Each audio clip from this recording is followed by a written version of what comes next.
You're tuned into WCRAP. That's right, we have all the news you never needed to know because it's crap. And so is our budget. They've got me doing this with an iPhone out of my bedroom. Well, let's go to the news. Gracie the giraffe. Gracie, who went missing about 2 weeks ago in Texas after wandering off from a remote private ranch, was finally found Friday, and the open range appeared to have agreed with her. First problem with the story, it's Texas. Second, how does a 14-foot tall giraffe go missing? The answer, Texas. World's loudest person in Melbourne, Australia, Joseph McGrail-Badup, an Australian professional air conditioner cleaner and honorary town crier, has been recognized as the world's loudest person. Guinness Book of World Records last week acknowledged the 58-year-old Canberra resident recorded the loudest ever shout by an individual. He yelled, "Now!" at 122.4 decibels. That is the noise range of a chainsaw, a jet aircraft taking off, and an ambulance siren at close range, all at the same time. His wife is deaf. Frankenstein in Budapest, Hungary. Where else would you expect to find Frankenstein? Police in Hungary have arrested a 30-year-old man who investigators say collected human body parts that he'd gathered from abandoned cemeteries and from his workplace at a hospital. Hungary's National Bureau of Investigation arrested the man in Budapest on June 17th after receiving information that he'd been storing the body parts at work and at home. The man is employed as an orderly at a hospital, police said in a statement on Tuesday.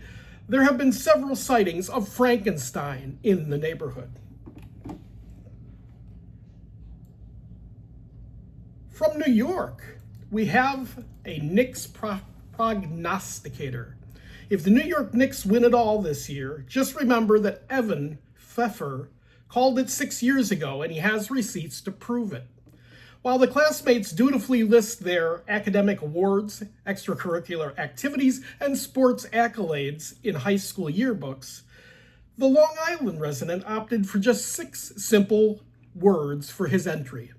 Knicks in 6, 2026 NBA Finals. Pfeffer wrote to his next to his portrait in the 2020 Smithtown High School West yearbook. Big deal. I predicted the Cubs would win the World Series in 2016 in my play A Cubs Carol, performed at First Friday at the Cockroach Theater in 2015. And I predicted left fielder Chris Bryant would be moved to third base and he'd win the MVP. The AP didn't call me. In Cuba, they're riding electric tricycles. Cuba's vintage cars are long gone, and they now have small electric tricycles, most of them made in China. And they have become the primary means of transportation for hundreds of thousands of Cubans grappling with a prolonged fuel crisis. But these aren't ordinary electric tricycles. Many Cubans have outfitted them with solar panels, allowing the vehicles to recharge without relying on the nation's strained power grid. The tricycles cost between $2,000 and $4,000 and are used to transport goods and serve fixed routes once covered by buses. So if you see a tricycle in the area, they could be delivering your Amazon, or they could be taking people across town to work. Send in the clowns in La Paz, Bolivia. Just in time for Children's Day, dozens of clowns marched through the streets of Bolivia's capital on Monday to protest a government decree that limits extracurricular activities threatening their livelihood. Wearing full face paint and their signature red noses, the clowns gathered in front of the Ministry of Education. Isn't that an oxymoron? In La Paz, to oppose a decree published in February. The mandate says schools must comply with 200 days of lessons each year, effectively banning schools from hosting special events where these entertainers are frequently employed. No more clowning around at school. Pot donation in Wellington, New Zealand. 2 teenagers left a knapsack containing marijuana and cash at a donation area outside New Zealand charity shop. Then returned in a panic to retrieve the bag, police said Monday. A volunteer at the store noticed a pungent aroma before opening the knapsack and finding plastic bags of marijuana amounting to 1.5 ounces and $2,200 in New Zealand dollars. New Zealand police said in a statement, using marijuana recreationally and selling the drug are illegal in New Zealand. Some medical use is allowed with a doctor's prescription. And as we stay with the subject of marijuana, we have a felony hit and run on himself. Alexandria, Virginia, a Northern Virginia man is facing charges including driving while intoxicated and possessing marijuana after a police pursuit in which he ended up running himself over.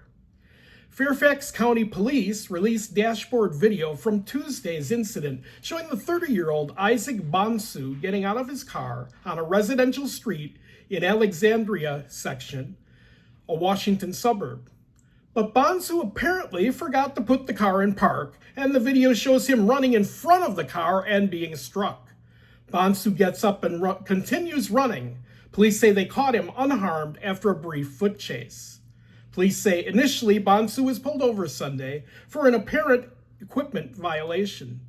Charges against Bonsu include a third-time DWI, felony hit and run, and an illegal window tint.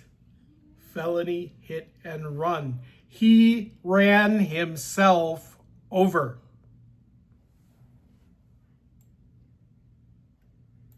And that's all the crap that you definitely need to hear for today. We'll be back tomorrow with more crap at WCRP. Stay stupid, America.